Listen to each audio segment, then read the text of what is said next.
tous, merci de nous suivre pour l'invité politique aujourd'hui qui reçoit à ma gauche Zuber Sotbar qui est ex-élu du PS dans la ville d'Argenteuil. Il a beaucoup de choses à dire. À ma droite, vous avez le tout nouveau sur notre plateau, Boubacar Dembélé, qui est le secrétaire général du RPM Section France. Bonjour Boubacar Dembélé. Bonjour. On va commencer par vous, le nouveau, c'est votre première fois sur notre plateau. Comment se porte le RPM Section France aujourd'hui? Et avant de répondre à cette question, je commence par présenter toutes mes condoléances aux militaires qui sont tombés en Ara suite à l'attaque des barbares, les terroristes. Que leur âme repose en paix, que la terre les soit légère. Amen. Je suis très content de me retrouver sur votre plateau.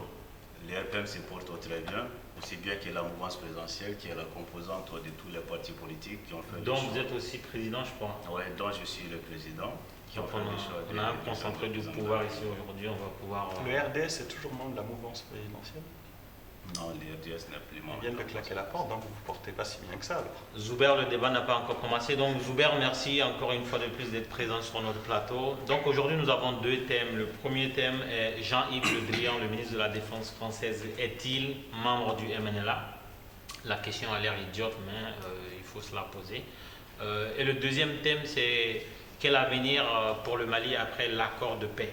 Donc on va commencer par le tout premier, commencer par le tout nouveau, donc secrétaire général du RPM Section France, Jean-Yves Le Drian, après sa sortie sur son analyse un peu raccourcie de la situation qui a amené la crise au Mali. On est amené, nous, au niveau de la rédaction de RP Média, à se poser la question, est-ce que ce monsieur Jean-Yves Le Drian est du MNLA? Vous, quelle est votre approche de sa sortie, de la gestion globale de la crise malienne? Jean-Yves Le Drian, je salue son talent personnellement, mais je pense que Jean-Yves Le Drian conduit la politique de la France.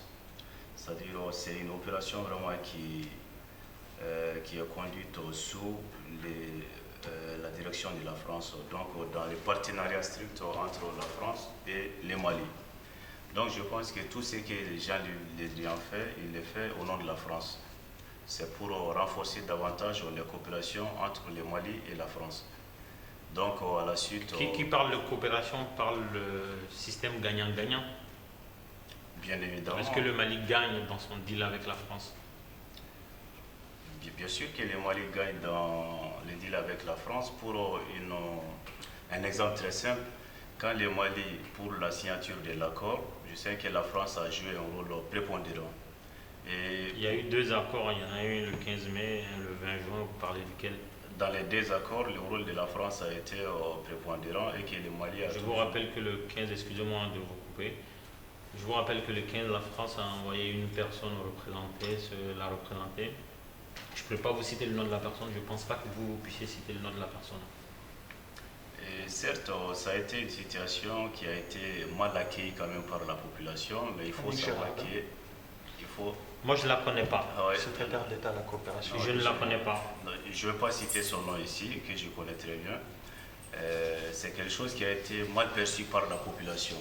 Mais je pense que la France quand même était présente. La France a été représentée par cette personne que vous on va revenir à la sortie de Jean-Yves Le Drian. Comment vous l'avez perçu? J'ai perçu la sortie de Jean-Yves Le Drian dans le concept de la coopération bilatérale entre la France et le Mali.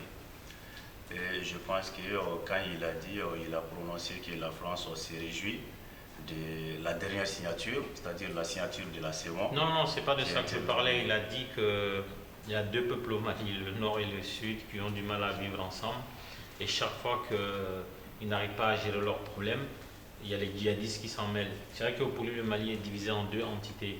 Le Sud et le Nord qui n'ont jamais pu faire la paix. Alors qu'il y a eu des premiers ministres maliens qui sont issus du Nord. Il y a eu des ministres, des directeurs généraux, des directeurs nationaux, des ambassadeurs. Bon, et à part le président de la République, tout le monde a occupé un peu les choses. Et donc quand Jean-Yves Le Drian fait un raccourci en disant que le problème du Mali... c'est un problème d'impossibilité de composer ensemble entre le Nord et le Sud, c'est de ça que nous parlons. Je dirais que je ne me permettrai jamais de dire que la Corse et la France qui a deux entités. La Corse et la France, nous savons tous que c'est la République française. Et que par voie de ricochet aussi, je n'accepterai pas personnellement, non pas au nom de la mouvance présidentielle, je n'accepterai pas personnellement qu'on qualifie le nord du Mali comme étant une entité à part entière, en essayant vraiment de distinguer un peu le nord du Mali et le sud du Mali. Le nord du Mali et le sud du Mali ont toujours fait bon ménage. C'est toujours la République malienne, donc c'est toujours une seule nation. Cette phrase de Jean-Yves Le Drian, comme vous le dites, je me méfie de tout commentaire, mais je sais avec conviction et avec certitude que le Mali, c'est un pays vraiment à part, un pays souverain, et qui à ce titre, je n'accepterai pas personnellement qu'on porte atteinte à la souveraineté Très bien. du Mali. Zuber Keïta, donc, il a dit qu'il ne veut pas porter du jugement, le Mali est souverain. Vous, comment vous avez perçu la sortie de Jean-Yves Le Drian? J'avoue que la sortie, je l'ai trouvée maladroite. Elle m'a d'autant plus surprise que bon, Jean-Yves Le Drian, c'est quand même une personnalité politique française de premier plan. Quelqu'un d'ailleurs pour qui j'ai une certaine estime, et ce n'est pas forcément le cas de tout le monde dans ce gouvernement français, et je la mettrais plutôt sous le compte d'une maladresse et peut-être d'une méconnaissance de l'histoire du Mali. Donc je pense qu'il n'a pas été bien conseillé, ou il n'a pas...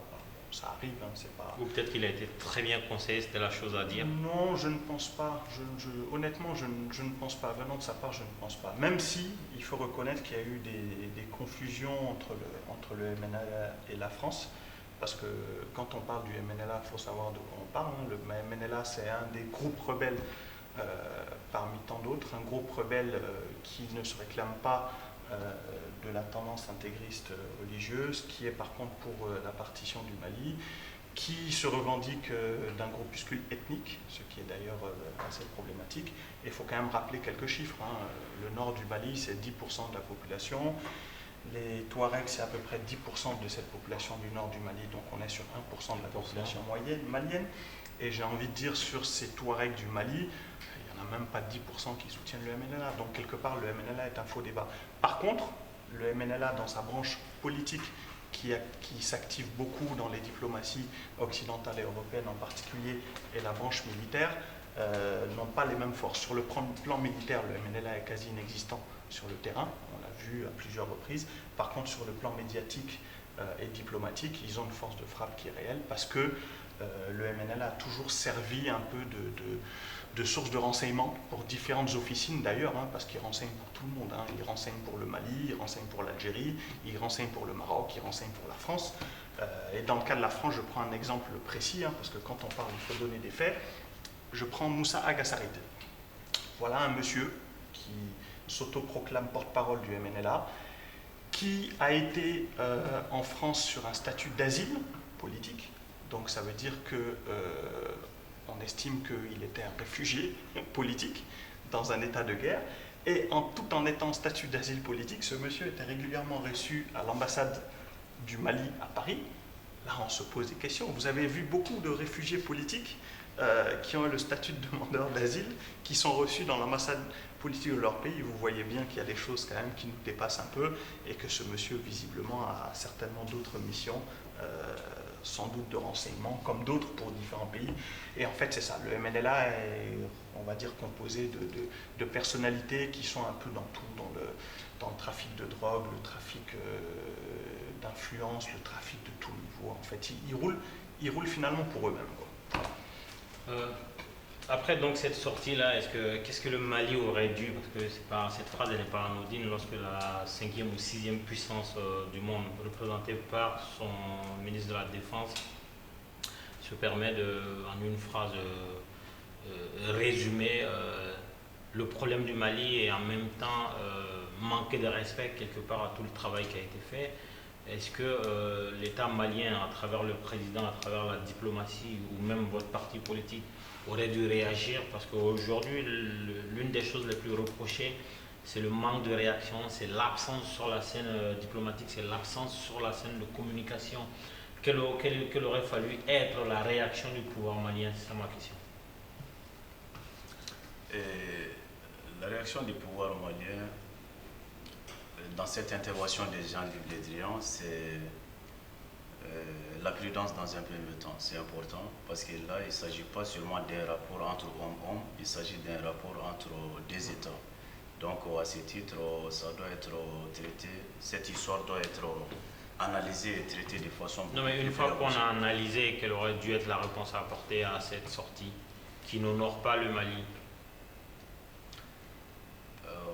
la réponse, dans un premier temps, en tout cas pour les hommes politiques, moi je pense que c'est une maladresse. Si effectivement c'est une maladresse et puis c'est une méconnaissance aussi de l'histoire. La réaction des hommes politiques, de façon générale, c'était montrer leur opposition par rapport à cette phrase qui ressemble pas, qui n'est pas du tout vraie et qui n'est pas aussi en conformité avec l'histoire même du Mali. Est-ce que vous, en tant que responsable, premier responsable du parti au pouvoir au Mali et premier responsable de la mouvance présidentielle, est-ce que vous avez fait un communiqué? Est-ce que vous êtes exprimé sur le sujet? Parce que ça fait quand même 2 semaines que ça a eu lieu. Nous n'avons pas communiqué sur les sujets, mais il y a une communication en gestation. On doit faire une communication, bien entendu, avec l'aval d'abord du bureau politique national. Donc c'est une décision que nous ne pouvons pas prendre comme ça. On doit d'abord consulter le bureau politique national, connaître un peu son point de vue par rapport à ça. Et là, nous allons aussi apporter une communication. Il ne faudrait pas trop attendre, sinon la réaction risque d'être périmée. Zuber Sodber, vous, si vous aviez été conseiller du pouvoir, conseiller de la diplomatie malienne, qu'est-ce que vous aurez conseillé de faire comme réaction par rapport à cette sortie qui est tout sauf anodine, même si vous pensez que c'est une simple maladresse? Mais moi, je pense qu'il faut déjà la ramener sur le terrain diplomatique. C'est-à-dire qu'aujourd'hui, on a quand même un problème de doctrine en France. C'est qu'aujourd'hui, on a l'impression que toute la politique africaine de la France est devenue finalement un précaré du ministère de la Défense, au lieu de rester au Quai d'Orsay, au ministère des Affaires étrangères, géré par des vrais diplomates qui n'auraient sans doute pas commis ce type d'erreur. Donc j'ai tendance à dire c'est ce que j'aurais fait si j'étais à la place des autorités maliennes, mais j'aurais quand même invité les autorités françaises à revenir aussi un peu sur le terrain diplomatique, parce qu'on ne règle pas la question du Nord Mali uniquement par une intervention militaire. L'intervention militaire a été une étape importante, mais les vraies questions clés sont celles du développement. Et celles du développement, ce n'est pas le ministère de la Défense qui est notre interlocuteur, mais c'est le ministère des Affaires étrangères. Ce qui nous permet de faire une transition et de passer directement au deuxième thème, donc le dernier thème. Quel avenir pour le Mali après l'accord de paix? Donc l'accord de paix a été signé en duplex, donc le 15 et le 20 juin. D'abord, avant de rentrer dans le vif du sujet, vous, pourquoi il n'y a pas eu que le 15 ou pourquoi il n'y a pas eu que le 20? Pourquoi le 15 et le 20? Qu'est-ce qui a changé entre-temps? Entre-temps, dans la signature du 15, il y a la CEMA qui était absente. Donc on a fait, la signature du 15 a permis quand même aux différents partenaires de se positionner devant un fait qui a été, devant quelque chose qui a été travaillé à Alger, aussi au vu de tout le monde, donc de la communauté internationale. Cet accord a été de façon solennelle, cette fois-ci avec beaucoup de représentants, beaucoup de chefs d'État que vous avez dû voir. Et on a procédé à une cérémonie de signature le 15. Donc il a été bien indiqué, la signature, il n'y aura pas de grandes manifestations d'une telle ampleur, et que si éventuellement la CEMA décidait de nous rejoindre, que ça sera juste les négociations quand même les procédures de négociation ayant déjà atteint son terme, il va falloir que la CEMA déjà nous rejoigne cette fois-ci. Ça ne sera pas une fête beaucoup plus grandiose que la précédente. Donc ce qui a changé considérablement est que dans la première signature, la CEMA n'était pas présente, et la seconde signature, la CEMA a honoré sa présence pour faire en sorte vraiment que tous les partis qui étaient opposés cette fois-ci. Donc si la CEMA n'avait pas été présente à la deuxième, il aurait fallu faire une troisième? Je dirais une troisième. Je sais que la CEMA quand même, la CEMA avait intérêt aussi à signer le vœu. Moi je pense que la CEMA avait intérêt à signer. Si elle n'avait pas été là, il y aurait eu une troisième date? Une troisième date, là je ne pourrais pas vraiment vous renseigner sur ça. Mais est-ce que le Mali n'aurait pas dû faire l'économie de 2 cérémonies, parce que ça coûte très cher déjà? Vous savez que nos frères et sœurs, ils voient un peu le noir, hein, c'est entre guillemets la galère au Mali. Est-ce que faire deux fêtes comme ça, en plus pour un résultat qui n'atteint pas le niveau escompté, est-ce qu'on n'aurait pas dû, avec un peu d'anticipation, un peu de professionnalisme, économiser le coût de deux cérémonies au Mali pour le même sujet? Moi, je pense que la paix n'a pas de prix. Tout ce qui a été engagé pour faciliter, pour amener cette paix, la signature en l'occurrence par la CEMA n'a pas de prix. Je suis d'accord avec vous, sauf que depuis la signature, il y a eu deux attaques meurtrières. Est-ce que finalement on a dépensé tous ces sous-là pour donner plutôt une caution à la CMA et aux terroristes? Il ne faut pas se cacher, de continuer à tuer, parce qu'aujourd'hui le Mali a signé une paix avec ces gens. Est-ce que cette paix-là ne condamne pas le Mali à rester dans ses fauteuils, dans des bureaux climatisés, et laisser ces terroristes-là venir tuer, sachant qu'on a fait la paix? Et dans cette paix-là, il y a beaucoup de choses. Le Mali ne doit pas attaquer les positions de ces gens. Est-ce que ce n'est pas une paix, un accord de paix qui condamne plutôt le Mali plutôt que les autres signataires, les autres protagonistes? Il faut faire la distinction entre terroristes et rebelles, c'est important. Moi, je pense que la je pense que si vous avez une définition, dans le cas typique du Mali, on sort du dictionnaire, si vous avez une définition, vous arrivez à différencier les rebelles du Mali et les terroristes de façon générale, vous pourrez l'expliquer à nos spectateurs, mais je vous écoute pour... Le président de la République, il a dit sans ambiguïté que le Mali ne va jamais négocier avec les terroristes. Donc la CEMA, c'est des groupes rebelles qui ont accepté cette fois-ci de signer l'accord du paix du 20. Donc quand vous dites est-ce que cette signature ne va pas un peu pénaliser entre guillemets les Mali de façon à suivre, à ne pas rester dans les bureaux climatisés, il faut savoir qu'il y a un comité de suivi.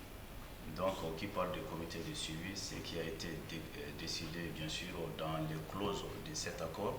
C'est des choses quand même vraiment qui seront exécutées, c'est-à-dire appliquées. Vous n'avez aucune garantie aujourd'hui, monsieur Dambélé. L'accord de Ouagadougou n'a pas été appliqué. Pourtant, il y avait les mêmes prérogatives, il y avait le même comité de suivi. Si l'accord de Ouaga a été appliqué à part les élections qu'on nous a vendues, qu'on nous a vendues comme étant des élections qui vont dégager un président légitime sur la scène internationale, aujourd'hui, le président Ibeka n'a rien obtenu sur la scène internationale depuis qu'il est président.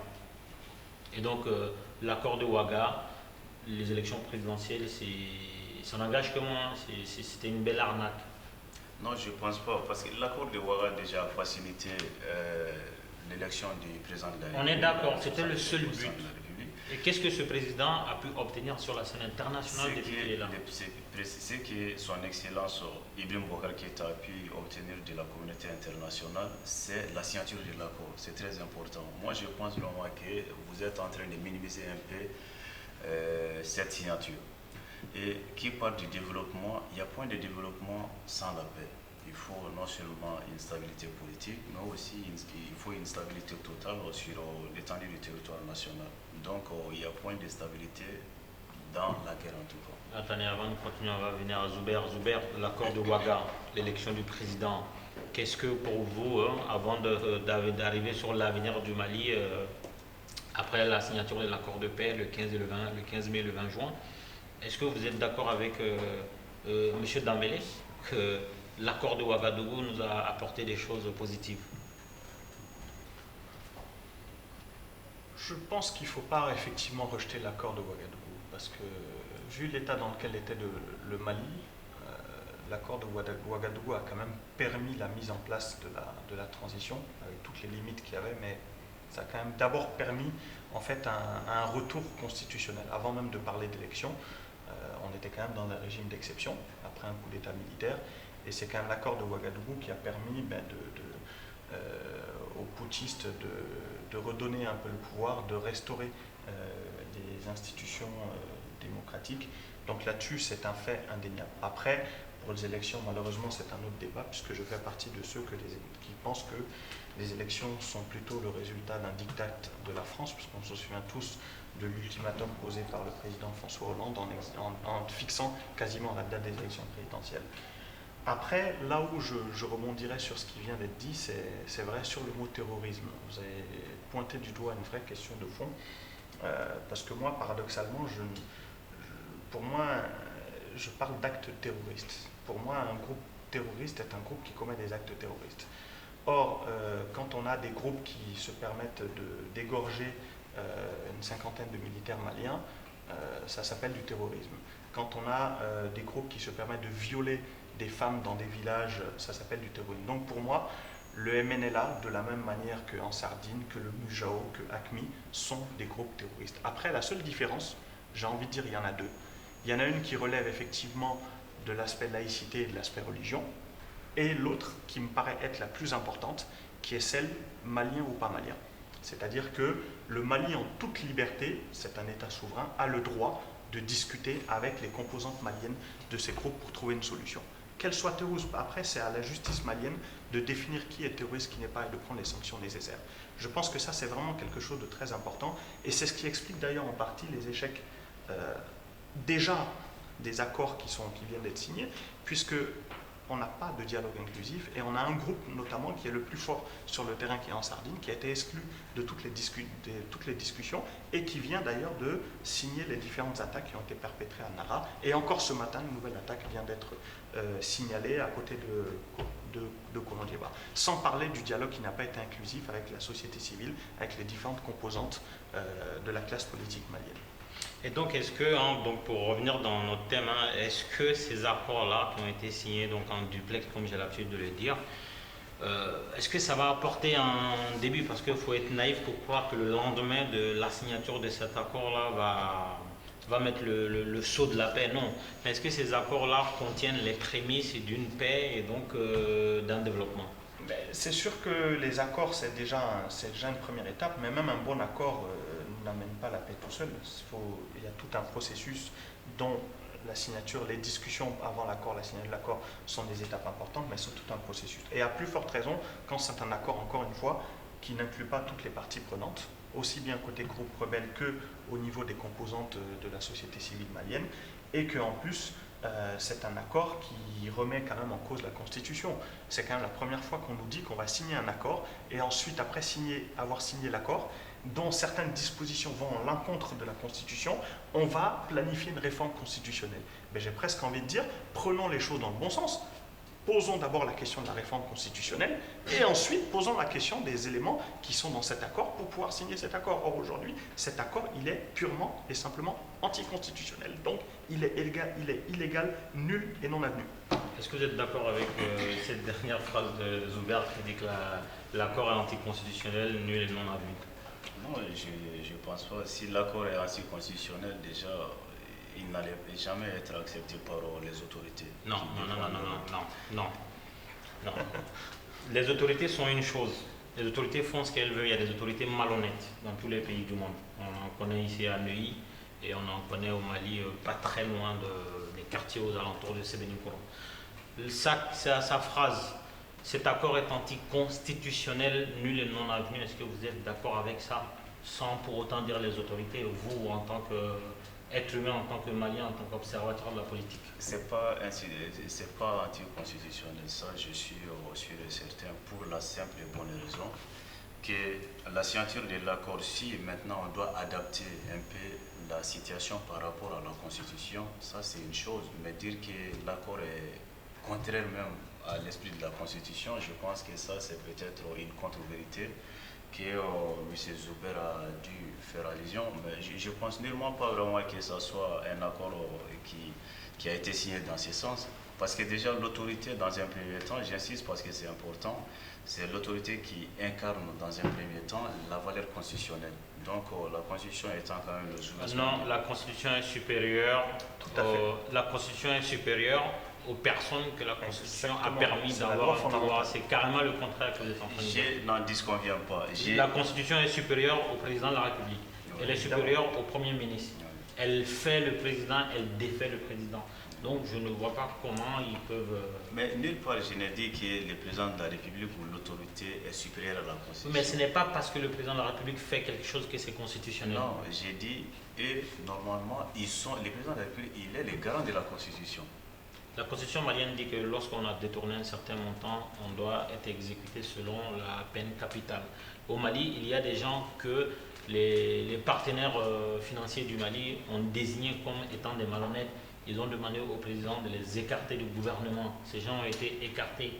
Mais la constitution malienne n'a pas été appliquée jusqu'au bout. Donc vous voyez les limites de l'application de la constitution par les gens qui représentent l'État malien. Là, je pense qu'on sort un peu du contexte du débat.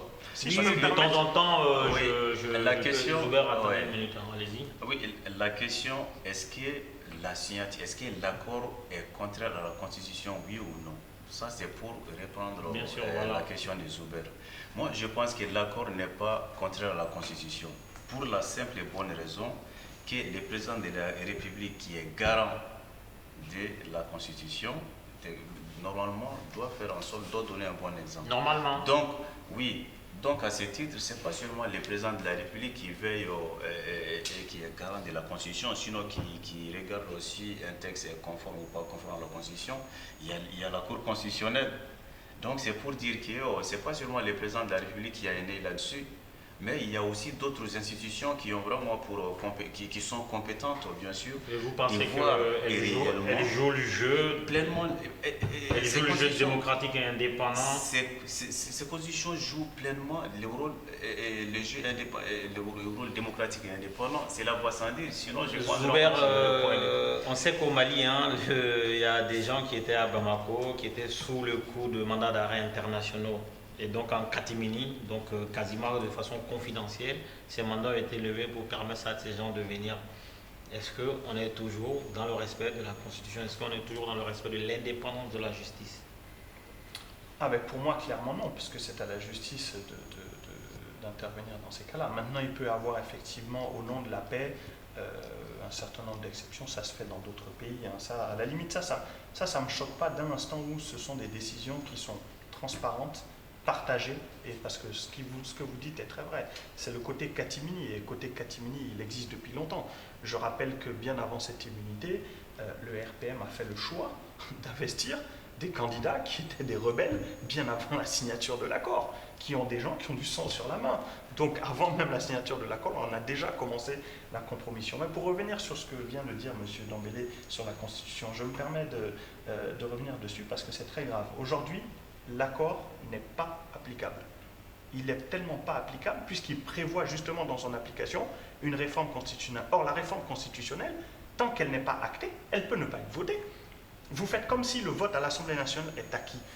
Je vous donne un scénario. Il peut y avoir des députés de votre propre camp qui peuvent ne pas suivre la modification constitutionnelle. Non, mais attendez, je termine. Donc, si vous signez un accord qui dépend d'une modification constitutionnelle, et que cette modification constitutionnelle, sauf si nous ne sommes pas en démocratie, n'a pas encore été validée à l'Assemblée nationale, ça veut dire que cet accord-là est nul et non avenu.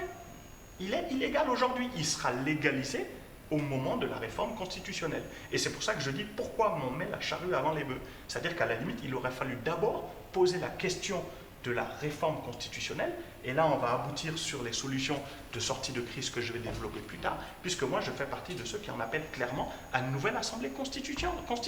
Il faut dissoudre le gouvernement, dissoudre l'Assemblée nationale et repartir sur une nouvelle assemblée constituante pour repartir sur des nouvelles bases. Là nous sommes en toute illégalité. Est-ce que vous êtes d'accord? Est-ce que Zuber est fou, ou vous pensez qu'effectivement sa proposition de dissoudre l'Assemblée nationale, de dissoudre le gouvernement pourrait aller dans le bon sens du Mali?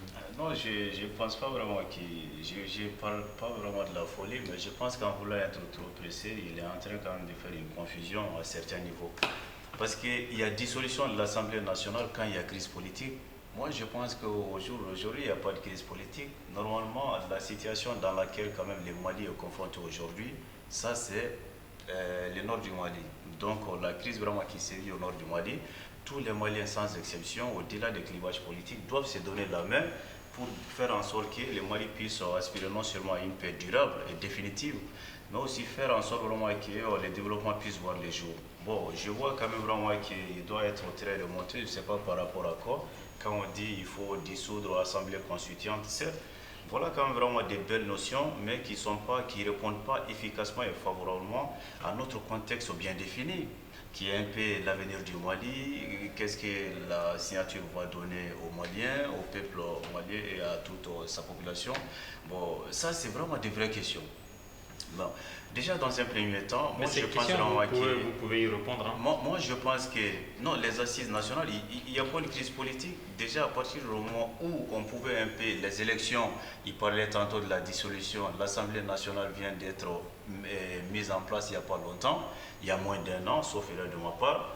Il n'y a aucun intérêt déjà pour dissoudre l'Assemblée nationale. Quand on dissout l'Assemblée nationale, on est obligé maintenant de convoquer d'autres élections. Et ça génère des frais. Bon, vous-même, vous venez ça coûtera moins cher que tous les détournements qu'il y a eu depuis le régime Ibeka. Bon, ça, je me méfie de tout commentaire. Parce que en général, les gens du pouvoir, ils n'aiment pas trop en parler. Mais c'est une réalité, mais j'en parlerai quand même. L'argent a besoin de silence. Non, je me méfie de tout commentaire pour la simple et bonne raison que vous n'avez aucune preuve palpable qui puisse dire il y a telle personne qui a détourné telle Non, mais qu'il y a eu des détournements, il y a quand même un rapport du vérificateur général qui établit les détournements et sur lesquels il y a aucune décision. Vous allez sur un mauvais chemin quand vous nous demandez des preuves. Non, les preuves sont là, il y a un rapport il n'y a jamais eu qui est sans effet. Il n'y a jamais eu un fait qui a été avéré et qui n'a pas été... Déjà l'avion présidentiel a coûté plusieurs montants différents. Vous-même, si je vous demande un montant, il y a 90% de chances qu'il soit différent de celui du président de la République, de celui du Premier ministre Samara, de celui du ministre de la Communication de l'époque. Vous voyez. Et quel que soit le montant de l'avion, on doit quand même être unanime sur un seul fait. La seule question qu'on doit se poser... Non, mais il n'y a pas d'unanimité ici, n'espérez pas. Je dis bien on doit être unanime pour vraiment la diligence des choses. La souveraineté du peuple n'a pas de prix. J'arrive, la souveraineté du peuple n'a pas de prix, primo. Secondo, aussi pour renforcer déjà cette phrase, je dirais que l'avion présidentiel, il appartient au président de la République. Donc il n'appartient pas à Ibeka. C'est un avion qui va rester après Ibeka. Moi, de ce que je sais, cet avion est devenu un taxi familial. Il a été vendu, non? Il a été vendu le premier? Excusez-moi, l'avion présidentiel, c'est à son excellence. Non, c'est à l'État malien. C'est à l'État malien. Non. On va le laisser terminer, Zuber. Ce n'est pas à son excellence Ibrahim Boubacar Keïta. L'avion présidentiel aujourd'hui, c'est lui qui préside la destinée du pays. Donc s'il décidait d'acheter un bateau, s'il décidait d'acheter un yacht présidentiel, ce serait justifiable. Le yacht va rester après son départ. Oui, donc ce serait justifiable. C'est au peuple malien, il dépense des souverainetés. Nous sommes partis du peuple. Si aujourd'hui le président Ibeka décide d'offrir un yacht à 300 millions d'euros à la présidence du Mali, vous allez le justifier parce que ça restera la propriété du président de la République après le départ d'Ibrahim Boubacar Keïta? Comme il n'a pas encore fait ça. Non, mais c'est une question. Soyons logiques. Oui. Dans un État où les militaires n'ont pas de gilets pare-balles, les militaires n'ont pas de casque, il y en a qui ont juste un fusil qu'il faut recharger après chaque tir. Quelqu'un va s'acheter un jouet pour juste son confort. Non, il ne va pas s'acheter un jouet. Quelqu'un va acheter un jouet au service de l'État malien. Et ce jouet-là a apporté quoi aujourd'hui au Mali concrètement sur le plan diplomatique? Déjà, ce n'est pas un jouet. Ça, je pense vraiment que vous aviez juste pris un exemple pour dire que quelqu'un va s'acheter un jouet. Son Excellence, il a acheté un avion. Ça, c'est vraiment une dépense de souveraineté dans un premier temps. Et dans un second temps, ce que ça va apporter, on a estimé, les experts ont estimé que les frais de location allaient être beaucoup plus supérieurs au prix d'achat de l'avion. Je vous arrête, les experts, on peut en faire. Je vais vous dire un truc tout simple, de stratégie. En entreprise, on va considérer le Mali comme une entreprise. Lorsqu'on ne peut pas s'acheter un investissement, on a besoin d'une machine pour produire des tracteurs au Mali. Quand on ne peut pas, le coût est trop élevé et le coût fera qu'on ne peut pas avoir de liquidité pour faire autre chose. On passe par ce qu'on appelle le marché. Le marché, c'est d'autres entreprises, on fait de la location. C'est vrai que le coût de la location peut être supérieur sur le long terme par rapport au coût d'acquisition, mais on privilégie le marché parce qu'on ne peut pas se permettre. Et c'était le cas précis du Mali. Je vous rappelle que c'est un pays dans lequel les militaires n'ont pas de gilet pare-balles, les militaires n'ont pas de casque, ils n'ont même pas les mêmes tenues. Ça c'est d'un. Et dans ce même pays-là, on a annulé des marchés d'achat d'armes et on a conservé un marché d'achat d'avions surfacturé. Tout le monde est unanime. Ce n'est même pas une question de tout le monde. Vos experts dont vous parlez là au sein du FMI, de la Banque mondiale, le vérificateur général, tout le monde a vu qu'il y a eu de la surfacturation autour de ces choses-là. Pourquoi avoir annulé le marché des armes qui nous permet de nous défendre face à ceux qui nous attaquent et conserver un bien de luxe? il faut avoir le courage de dire aussi du passage que son Excellence, depuis son arrivée au pouvoir, il a équipé l'armée malienne. Personne ne doute de ça. Les gilets pare-balles, beaucoup de fournitures ont été achetées En catimini, depuis son arrivée. Et il faut aussi souligner à juste titre que vous avez des preuves de ce que vous avancez? Toutes aux dépenses non, mais vous avez des preuves quand vous dites qu'il a fait des... Vous avez des preuves? Parce que normalement... C'est les militaires eux-mêmes qui disent ça. Et nous voyons aussi sur les champs de bataille que les militaires ont des gilets pare-balles maintenant. Moi, je suis dans la communication, mais je ne suis pas au courant. Et je vous mets au défi de nous trouver des preuves parce que l'armée malienne, justement, n'a déjà... Hier, à Nara-Toupré, c'est un exemple vraiment palpable. C'est un exemple terre à terre. Hier, à Nara-Toupré, les militaires qui défendaient la population avaient des gilets pare-balles. Non, je n'ai pas dit que toute l'armée malienne n'a pas de gilet pare-balles. Ça, ce serait un crime. C'est si quelque chose que je veux dire très récent. Quelque chose de très récent. Quand, avant son arrivée au pouvoir, combien de militaires avaient des gilets pare-balles au Mali? Et quand je dis gilet pare-balles, il n'y a pas que ça. Oui, il y a, il y a des militaires qui n'ont pas d'armes, tout simplement. Il n'y a pas d'éléments établis aujourd'hui qui disent qu'effectivement, il y a une augmentation du budget. La seule chose qu'on sait, ce sont les 2 hélicos. Je ne suis même pas sûr qu'elles aient encore été livrées. Et même si elles sont livrées, il faut former des Maliens pour les piloter. Au niveau des chaussures, On va revenir à Zuber. Est-ce que sur le plan diplomatique, parce que l'achat de l'avion présidentiel a été justifié justement par un besoin de se déplacer, est-ce que Ibeka, depuis qu'il est là, a pu apporter des choses sur le terrain diplomatique? Rien du tout. De toute façon, ce qu'il faut quand même dire dès le départ, le Mali disposait déjà d'un avion présidentiel. Qu'on aurait vendu cet avion-là pour acheter un nouvel avion, ça pouvait se défendre. Sauf jusqu'à la preuve du contraire, on n'a pas entendu que cet avion a été vendu. Et on s'est permis d'acquérir un nouvel avion. Et en plus, on apprend dans des révélations dans Jeune Afrique, ou dans Mediapart plutôt, qui n'ont pas été contredites par le régime, qu'on a même sollicité des services de location en plus de l'acquisition d'un avion auprès de Michel Thomy. Donc à un moment donné, il faut quand même arrêter de prendre les Maliens pour des imbéciles. Ce n'est pas tenable, ce n'est pas acceptable.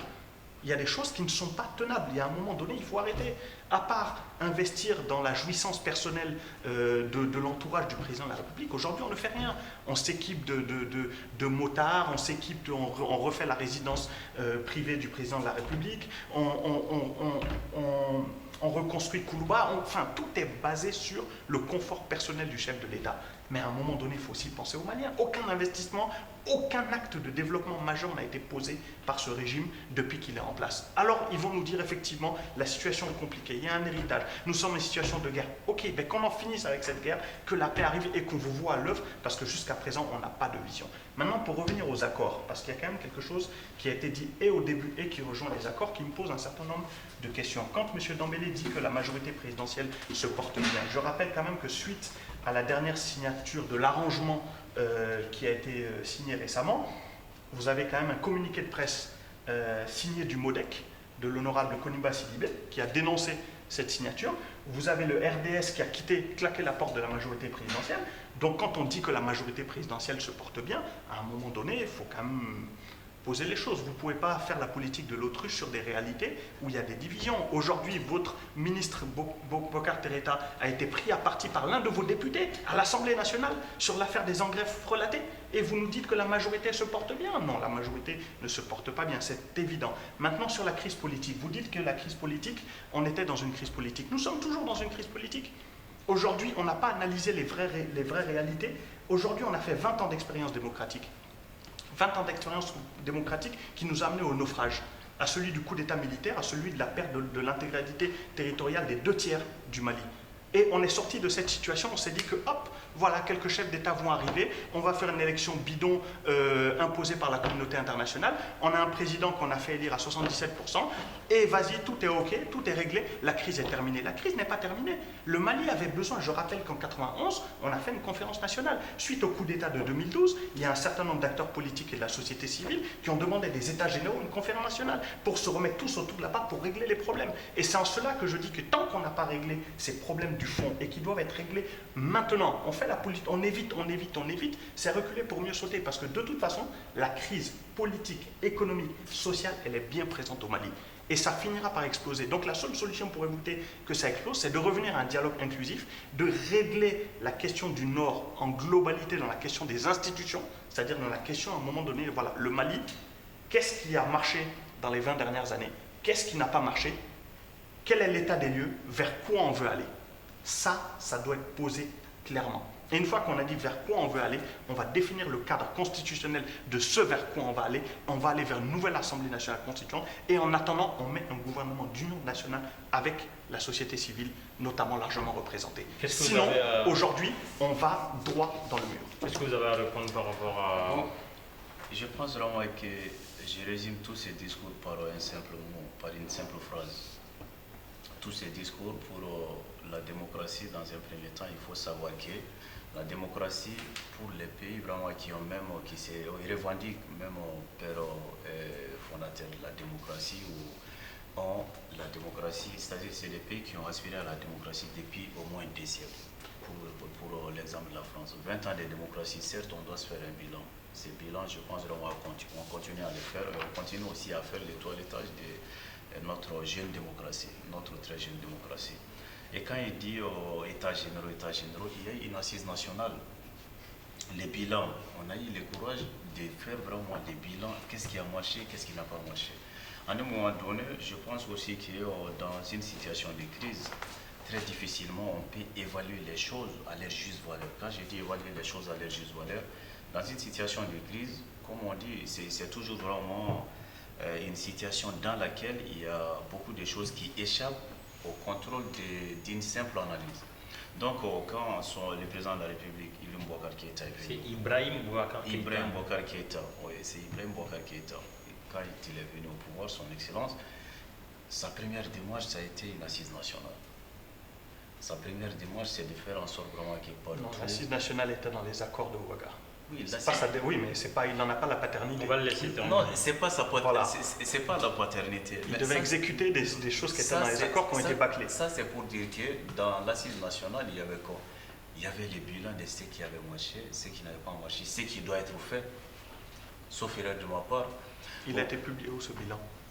Ce bilan a été publié partout, seulement que vous n'avez pas l'information. Bah, vous allez je veux bien l'envoyer aussi. Non, il n'y a pas de problème. Je veux bien. Si, il n'y a pas de problème, je vais vous envoyer. Et on va avancer. Est-ce que vous pensez que, sincèrement, qu'on a les hommes aujourd'hui pour appliquer cet accord-là, si la communauté internationale veut bien sûr aider le Mali à appliquer cet accord-là pour avancer?